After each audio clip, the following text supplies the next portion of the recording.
So now this brings us to this Newton's second law of motion, and this states that the rate of change of momentum is proportional to the impressed force and takes place in the direction of that force.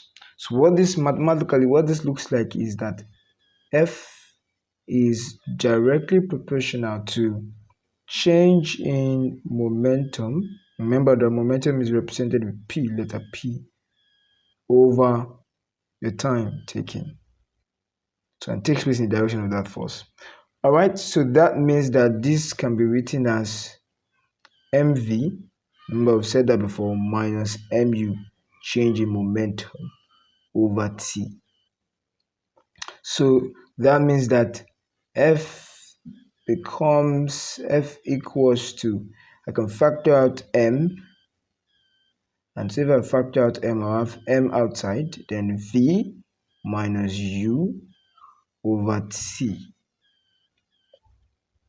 Okay, so if I actually cross multiply, f multiplied by t, then this multiplied by this, what I get is ft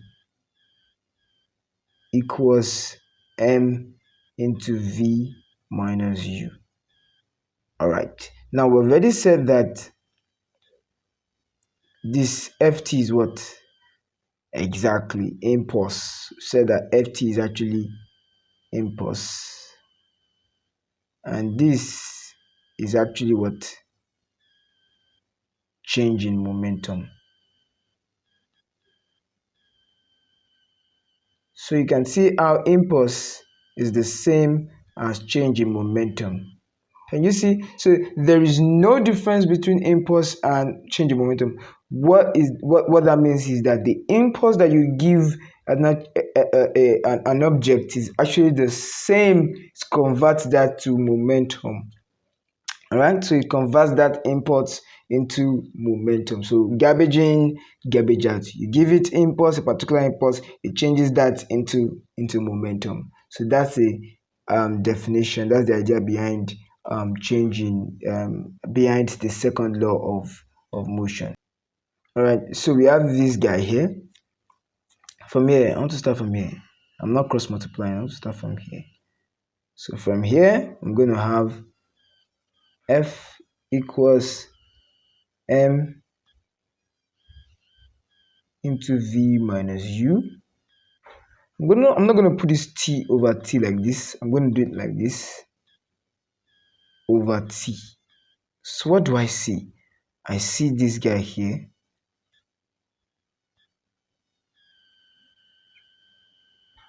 So what I see here is that v minus u over t. Now this guy at the top here is what we call change in velocity. Change in velocity. So that means v minus u, final minus initial velocity, and that is actually equals to what we call acceleration. Change in velocity with respect to time is actually acceleration. That's if you're very familiar with your physical and derived quantities. Then if that's the case, that means F now becomes m. Since all of this now becomes a, F equals ma. And if you are so familiar with physics, you know that force is actually mass times acceleration, and this is where the idea of F equals to mass times acceleration. That is why the unit of force is actually Newton, because Newton's actually discovered this formula, and that's why it's called Newton's second law of motion. F equals to mass times acceleration. Okay, so that means we've gotten two formula from this, derived two or three formulas from this Newton's second law of motion. All right, so next, let's take an example before we go. Now we have this, an unbalanced force of 30 newtons acts on a 6 kg body. 6 kg body, 6 kg. Then it's acting 30 newtons. 30 newtons. So now the question is, what is the acceleration? What is the acceleration?